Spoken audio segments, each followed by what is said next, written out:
ඔන්න ඉතින් ඉස්කෝලේ අගෝස්තු නිවාඩුවත් ආවා. ඔන්න ලිටයි ලියෝන්ටයි කෙවින්ටයි දැන් සෙල්ලම් කරන්න ඕනි තරම් කල් තියෙනවනේ.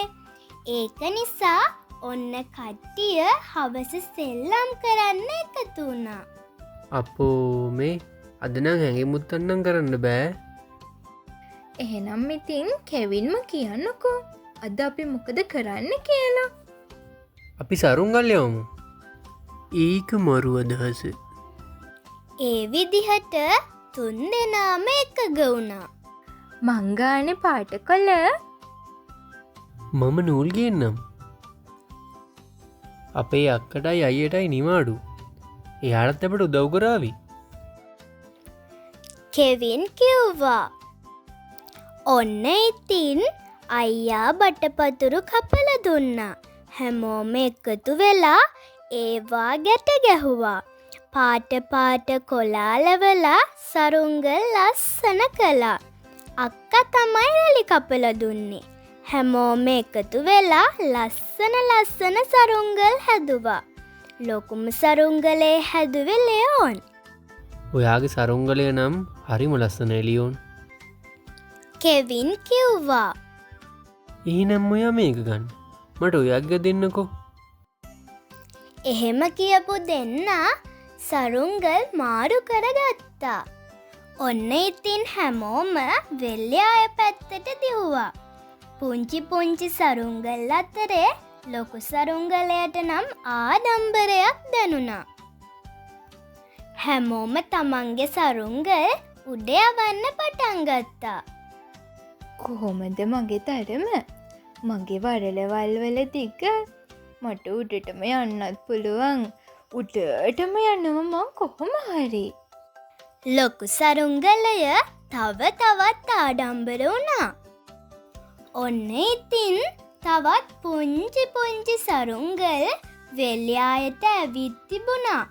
ඒත් අනේ ලොකු සරුංගලය පුංචි සරුංගල් දිහා බැලුවෙවත් නෑ. අපේ මෙච්චර වෙලා හේ හිටපු සරුංගල් වලට මෙන්න බොලේ පණ ඇවිල්ලා. අපි කියන දේ ඇහෙන්නවත් නෑ. අන්න කතා කරනවත් වගේ. පුදුමයට පත් වුණ ඔනලි එහෙම කිව්වා.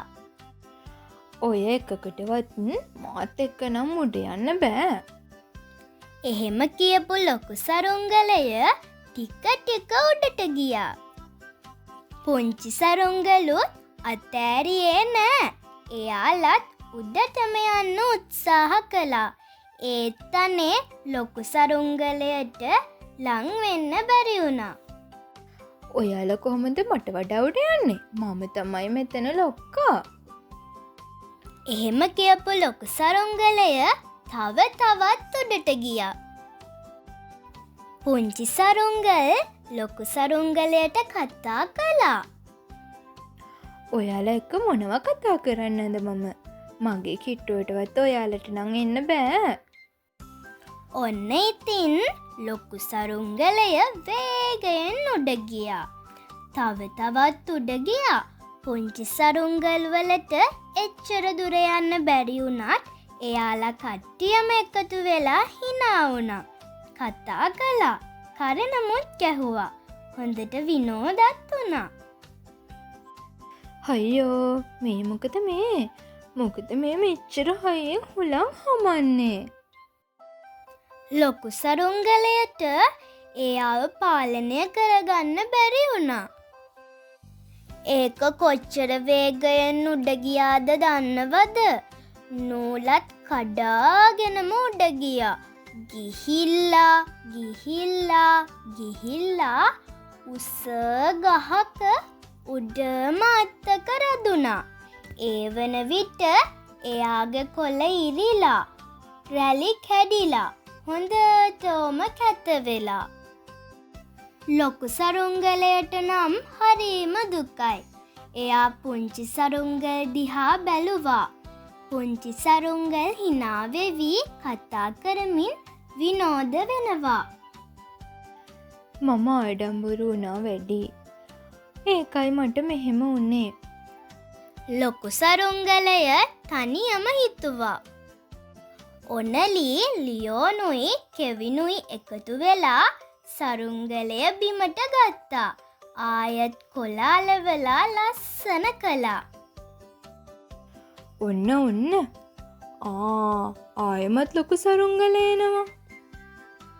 පුංචි සරුංගල් කතා වුණා. ඔන්න මම ආයිත් ආවා. ඒත් මම මේ පාර නම් ඔයගොල්ලන්ගෙන් ඈත් වෙලා යන්නේ නැහැ. ඔයගොල්ලෝ එක්කම ඉන්නවා. ලොකු සරුංගලය එහෙම කිව්වා.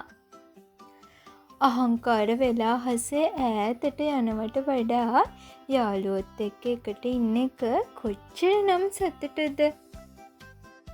ලොකු සරුංගලය තනියම හිතුවා.